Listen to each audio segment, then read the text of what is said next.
friends. Today we have a book by Chris Van Allsburg that fits into our Earth Day celebration. So whether this is your first Chris Van Allsburg book or your fifth Chris Van Allsburg book, enjoy it with open eyes. This book is called Just a Dream, written and illustrated by Chris Van Allsburg.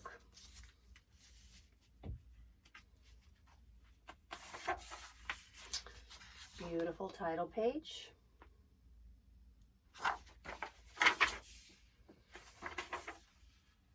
This book was written in 1990. Something important for us to think about as we think about the topic and the theme of this story. Just a Dream.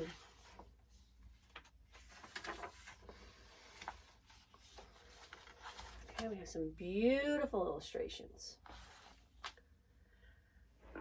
As usual, Walter stopped at the bakery on his way home from school. He brought one large jelly-filled donut.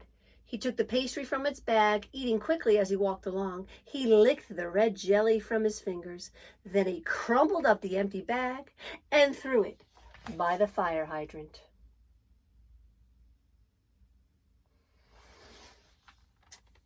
At home, Walter saw Rose, the little girl next door, watering a tree that she had just planted.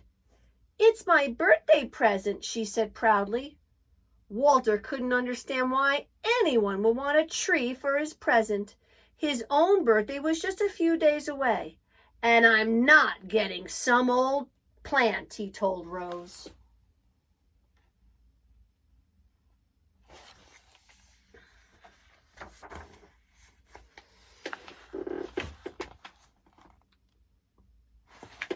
After dinner, Walter took out the trash.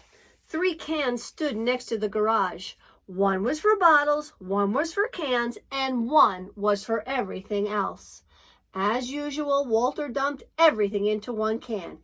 He was too busy to sort through garbage, especially when there was something good on TV. The show that Walter was so eager to watch was about a boy who lived in the future. The boy flew around in a tiny airplane that he parked on the roof of his house. He had a robot and a small machine that could make any kind of food with the push of a button.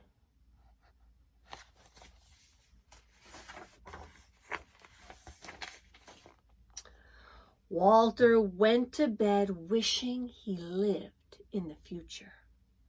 He couldn't wait to have his own tiny plane, a robot to take out the trash, and a machine that could make jelly donuts by the thousands. When he fell asleep, his wish came true. That night, Walter's bed traveled to the future.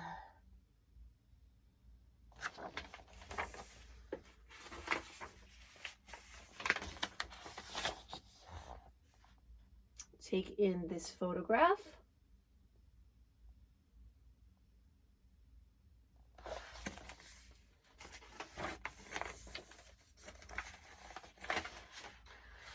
Walter woke up in the middle of a huge dump. A bulldozer was pushing a heap of bulging bags toward him. "Stop!" he yelled. The man driving the bulldozer put his machine in neutral. "Oh, sorry," he said. "I did not see you." Walter looked at the distant mountains of trash and saw half-buried houses. "Do people live here?" he asked. "Not anymore," answered the man.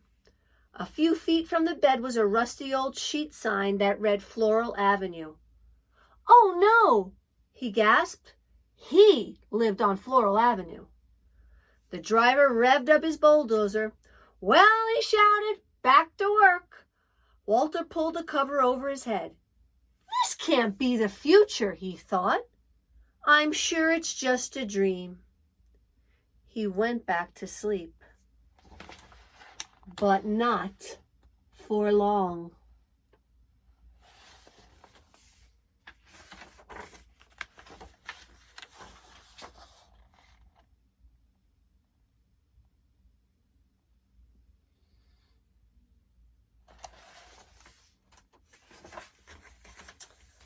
Walter peered over the edge of his bed, which was caught in the branches of a tall tree. Down below, he could see two men carrying a large saw. "Hello!" Walter yelled out. "Hello to you," they shouted back. "You aren't going to cut down this tree, are you?" Walter asked. But the woodcutters didn't answer. They took off their jackets, rolled up their sleeves, and got to work. Back and forth they pushed the saw, slicing through the trunk of Walter's tree. "You must need this tree for something important," Walter called down. "Oh, yes," they said, "very important." Then Walter noticed the lettering on the woodcutters' jackets. He could just make out the words that said, "Quality Toothpick Company." Walter sighed and slid back under the blankets until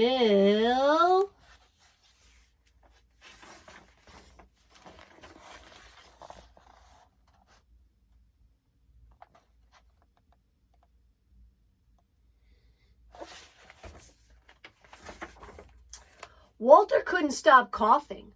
His bed was balanced on the rim of a giant smokestack. The air was filled with smoke that burned his throat and made his eyes itch. All around him, dozens of smokestacks belched thick clouds of hot, foul smoke. A workman climbed on the stacks. "What is this place?" Walter called out. "This is the Maximum Strength Medicine Factory," the man answered.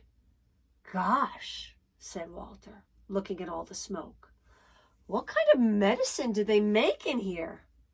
"Wonderful medicine," the workman replied, "for burning throats and itchy eyes." Walter started coughing again. "I can get you some," the man offered. "No thanks," said Walter. He buried his head in his pillow. When his coughing stopped, he fell asleep. But then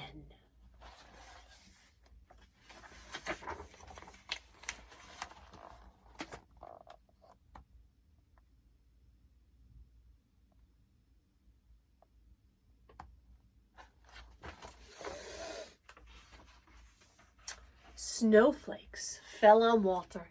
He was high in the mountains. A group of people wearing snowshoes and long fur coats hiked past his bed. "Where are you going?" Walter asked. "To the hotel," one of them replied. Walter turned around and saw an enormous building. A sign on it read, "Hotel Everest." "Is that hotel," asked Walter, "on the top of Mount Everest?" "Yes," said one of the hikers. "Isn't it beautiful?" "Well," Walter began, but the group didn't wait for his answer. They waved goodbye and marched away. Walter stared at the flashing yellow sign, then crawled back beneath his sheets. But there was still more to see.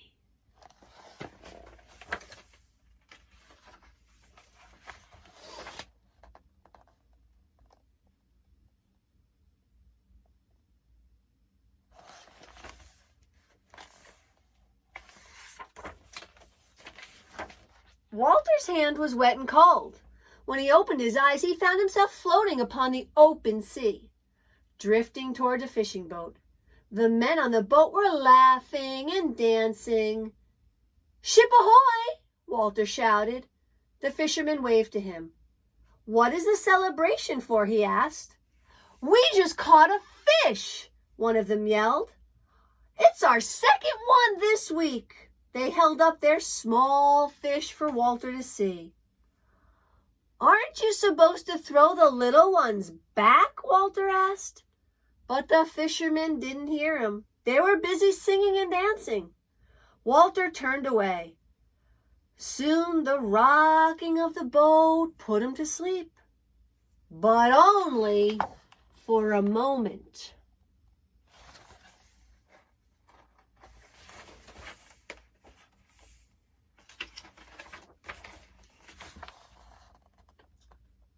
Oh boy.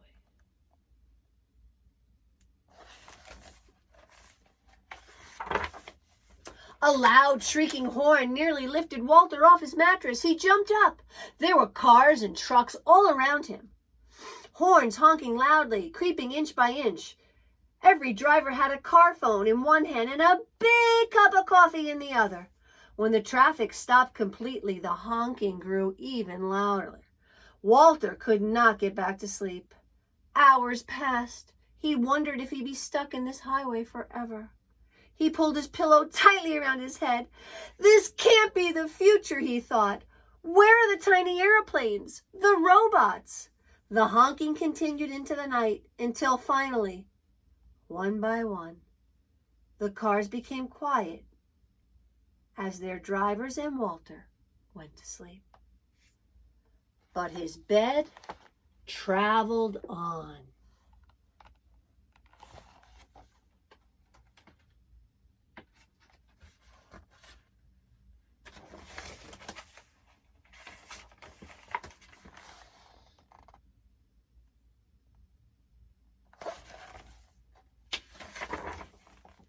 Walter looked up.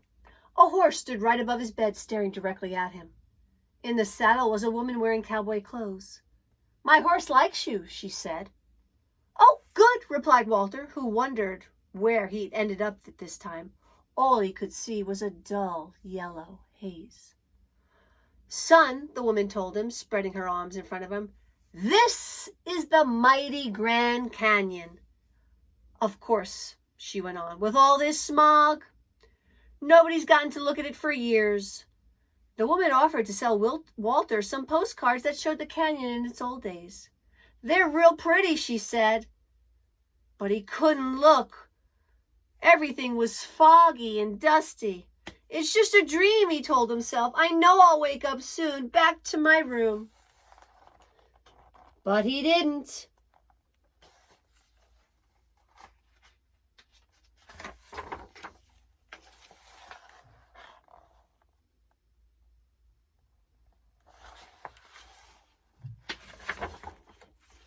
Walter looked out from under his sheets. His bed was flying through the night sky. A flock of ducks passed overhead. One of them landed on his bed. And to Walter's surprise, he began to speak. "I hope you don't mind," the bird said, "if I take a short rest here." The ducks had been flying for days, looking for the pond where they had always stopped to eat. "I'm sure it's down there somewhere," Walter said, though he suspected something awful might have happened. After a while, the duck waddled to the edge of the bed, took a deep breath, and flew off. "Good luck," Walter called out to him. Then he pulled the blanket over his head. "It's just a dream," he whispered, and wondered if it would ever end. Then, finally,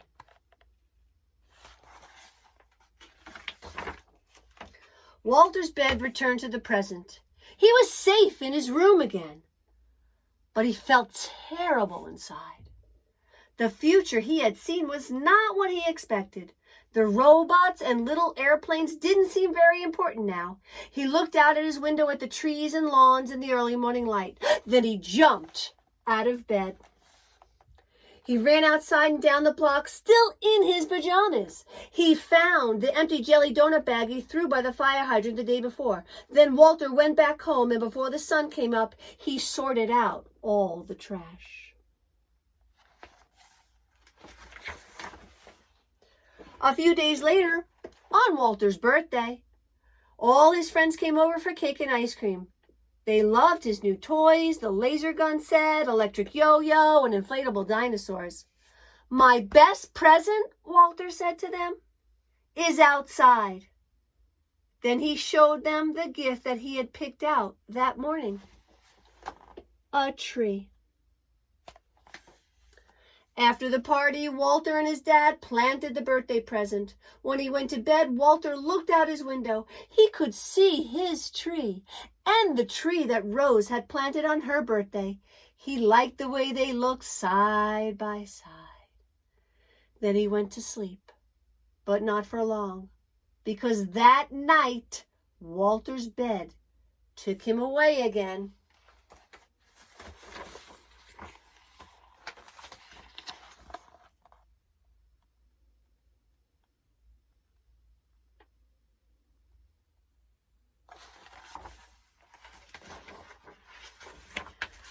When Walter woke up, his bed was standing in the shade of 2 tall trees.